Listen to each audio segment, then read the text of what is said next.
ስሜቱን እንግዳ ይባላል። ተጓደኞቼ ጋር መጫወት ደግሞ ሰኞ ማክሰኞ ገመድ ዝላይ ነው። እሱን ነው የምናፈቅረው።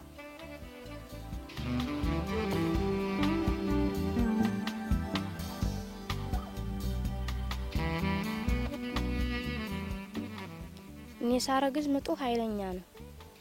አንዱን ቀን 24 ሰዓት ሳምንት ስጮህ ነው ያደረ። ልጆች ተኔ ሲወጣ ነፍሱ አለ። ኋላ ትንሽ ቆየና ተለያየኔ በደና ተገላገለ።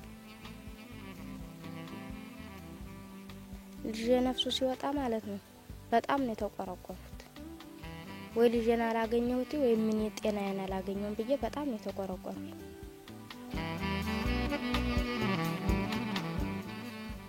እኔና ባለቤቴ በጣም ነው ግንኙነት ያለን። እሷን ወይም ህጅሊ በቃ በሽተኛ ነሽ ምን ዳንቺን በሽተኛ እየተቀመጨ ቢል ኑሮ በጣም አዝን ነበር።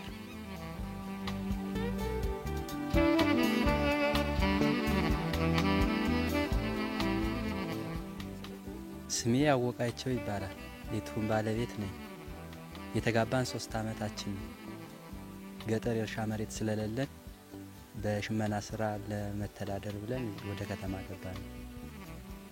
ከገጠር ወደ ከተማ ስንመጣ 1600 ብር ይዘን ገባን። ለክምና የሄደ ብዙም አይደለም ግን በመኪና ነው አብዛኛውን የጨረስነው። በክምናው ብዙም አልከፈለም። ያውን የሚጸጽተኝ ምን መጀመሪያ ብንቆጣጠር የሚል ነው። ከተጋባን ጀምሮ ብንቆጣጠር እንዳታረግዝ ማለት ነው። ያን ብናረግ ኑሮ የዚህ ደረጃ ትደርስ ነበር።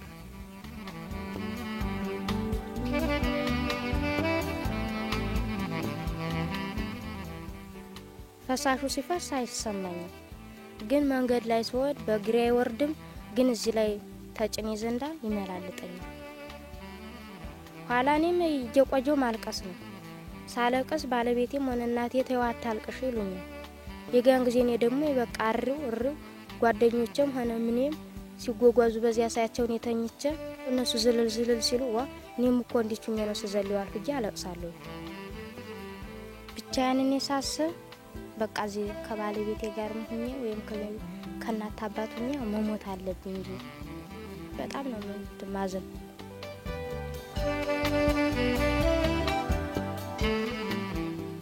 ታማ ያለች ያውን የነበረ መንከባከባት ውሃ እየቀዳው ልብሷን እያጠው ምግብም እያበሰሉ ለኔም ሆነ ለሷም መገኘት ያው የሴቱን ስራ ብዬ በጣም እንትን አላልኩም ነበር።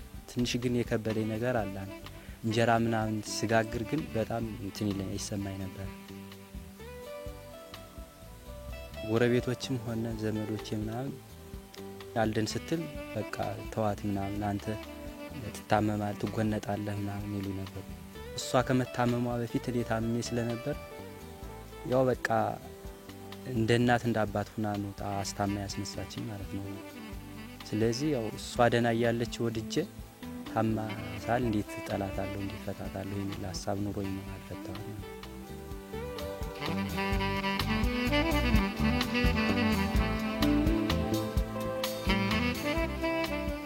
ፈሳሹ የዋለ ጊዜ መንደሩ ያወራል። መንደሩ ሲያወራ ቤተክርስቲያን ሊቀንበሩ ሐኪሙም ሲናገር ይሰሙና ሰዷት ተባለ። ወልጄ ስለነበረ ከ3 ወር በኋላ ነው የምትሰሪ ብለው ተመልሼ ሄጃለሁ። ከ3 ወር በኋላ ሄጄ ታከም ዳን ተመለሱ። እኛን ሆስፒታል ሐኪም ቤት ስወጣ ማለት ነው ግን አሁን እኔ ብቻ ነኝ ባገር ምድሩ እኔ ብቻ ነኝ ብዬ በጣም ሳለቅስ ኋላ ሐኪም ቤት መጥቼ ሳየው እኔ ብቻ ነኝ ብዬ ሳል አገር ምድሩ ነው ለካ።